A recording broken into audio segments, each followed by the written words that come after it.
And good morning. Thank you for joining us. Don't know where you're tuning in from. Here in Iowa, it's a little frigid.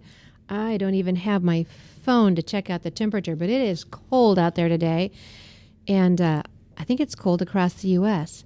But hey, with the right heart, you can have warmth no matter where you're at, right? So I am Tamara Scott. Thank you for joining us. We are here to bring you truth for our time. And if God expects you to live through it, He's directed you how to do it. We are going to talk about a variety of topics today. First, I do want to mention, if you're in the Iowa area, Martin Luther King Day is coming up, and Dr. Alveda King is coming. How incredibly special that is. I can't tell you how honored we are that on Martin Luther King Day, her uncle, Martin Luther King, celebrating, his honor, she is taking time. She's doing a ceremony in Alabama, I believe, and then she is flying here. And she will be with us that evening for a rally to bring together everyone. It's not a rally for any one group. It's not one group or another. It is all of us together. And we are so pleased and honored to have her here. She will be at the North High School at 6 p.m., North High School. And that's right in Des Moines, not hard to find. You can get online and find the address. It's on Holcomb, I think. She's also going to be doing several activities the next day with Concerned Women for America, one of the other groups I work with. She'll be addressing the legislature. She's to do the prayer in the chambers. And she'll be working with a group of pastors as well, a large group of pastors from all backgrounds, all races, all ethnic groups, all denominations. We are understanding that we may not agree on everything, but can we work together on the one thing in which our groups may agree with? And that might be how we can get some things done. We continue to constantly focus on our differences with people. All we do is grow those differences. And all we do is further that divide. So I'm very pleased that Dr. Alveda King is coming. Also, let me just say this. We gave the phone number out on the show on several of the web pages, and we had the phone number that we've used over the past several months, but the phone number is now 515-577-0. I've already messed it up. 515-244-0077. 515-244-0077. At any point you'd like to join in the conversation, we'd love to have you join in the conversation. Today we're going to be talking about testing. Testing Under Fire is an article that came out on Politico with Caitlin Emma talking about the number of tests in the school, the number of hours of testing. I believe it's Senator Alexander Lamar, or am I saying that correctly? Lamar Alexander. I have the most difficult time with his name, is working to slash the Lamar Alexander of Tennessee is making reauthorization of a law one of his biggest priorities. The testing is expected to take center stage. He plans to tackle the issue during a hearing early in the new year. Under serious consideration, slashing the number of federally required tests and even doing away with them altogether. So we're going to be going through this article, and then Morna McDermott from UnitedOpEd.com will be joining me, and we're going to be talking about how do you opt out? Why do you opt out? Is it dangerous to take your children away from a standardized test? Will it harm your child from potential scholarships, from potential college admissions, that type of thing? So we'll be talking to her. If you have your questions, we'd love to have you join us. She had a delay to the weather. She had to take her kids to school 2 hours later than normal, so she'll be joining us in just a little bit. But we'll go to this article on testing under fire very shortly. And also, let me just say a couple of things. Ryan, did you pull up the article on Dubuque? Can we see that? I don't have it on my screen. Let's see. Dubuque, Iowa. City Council bans sledding in most city parks. What paper is that out of?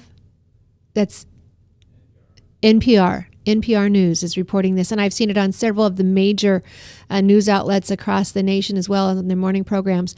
So KCRG is reporting that council members were not happy to pass the ordinance, but did so out of concern about liability issues. So this is interesting. A first-time offender will get a warning. A repeat offender could face a $750 fine. All right, so I have some thoughts on this. Do you have thoughts? I don't like to do this because two, I don't really care what people think. I always try to measure things with good, solid wisdom, one from a biblical perspective. But Ryan, a couple things go through my head here. This is why I don't like government property. Yeah.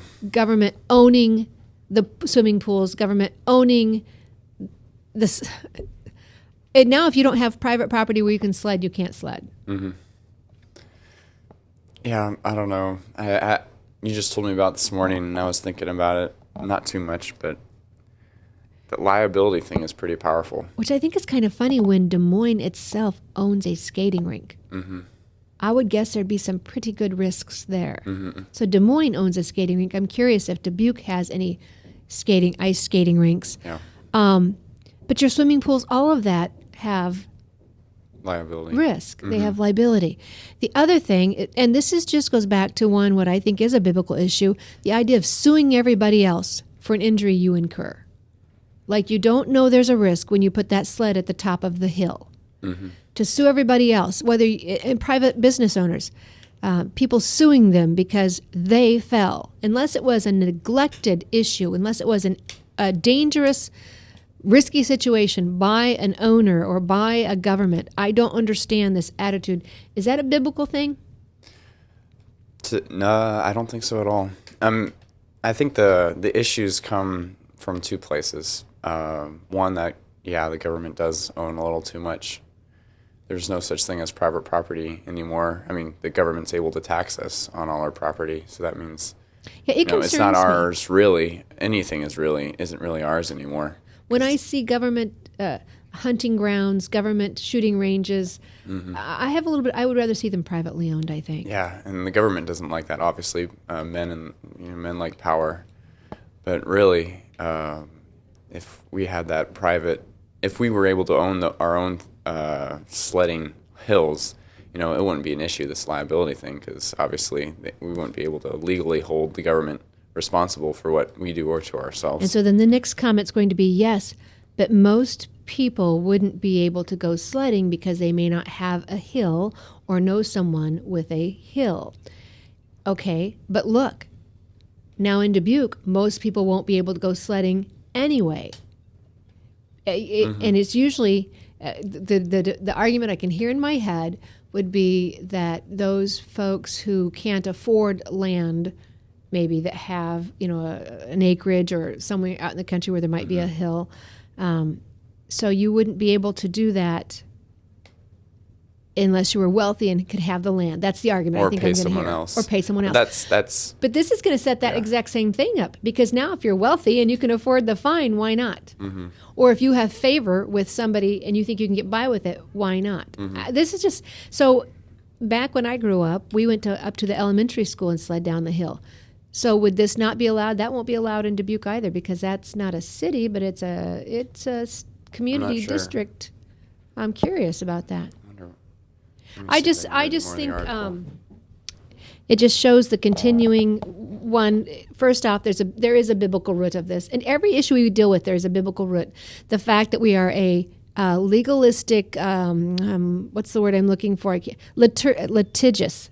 Is it litigious? We want to sue everyone from like litigation. Litigation, like that, yeah. Yes. We want to sue over and recoup cost when we knew the risk. And like I said, I'm not talking about it when it was a neglectful issue or someone else's fault. That's not what I'm talking about. But when you put your child on that sled to head down that hill, there are possible risks. That's all I'm talking about. Anyway, I'll stop there. Other news of the day. Big vote yesterday in the U.S. House on leadership. 28 people voted for someone other, which would have taken it to a second vote. 1 vote short. 29 would have taken it to a second vote. We were 1 vote short. We, it's not me. Why would I care about this? I did put out a statement in one of my other capacities. because I think Republicans and voters sent a very clear message to Republicans. They put them in control. They sent a very clear message to Republicans. They put them in control. It was not, and I'm on air as already saying this, it was not a rah-rah Republican celebration. It was a stop the Democratic destruction of the Constitution, whether it's through this administration, executive law, bureaucratic law, regulations, or bills like the Cromnibus bill that fund a lot of the programs people don't agree with. It was desperation of voters saying, please stop what's happening. That's why I supported the vote of a change in leadership yesterday, and didn't get it. I think Republicans were given a opportunity, and I think they have a very short window to prove that they're serious, that they heard the voters, and they're ready for the challenge. And I'm not sure that yesterday helped in that matter. So just being honest, we're here to move things forward as a country, we the people, for the people, by the people, and that's what I think the people were saying. Okay. We're going to take a break here and go to our sponsors, give them a chance to be heard, and thank them for their sponsorship. We thank Crave for America for coming alongside Crave for America, Christians for America, and we'll be right back after these messages, and our guest will be joining us shortly, Morna McDermott, and we'll be going through that article. It's on Politico.com.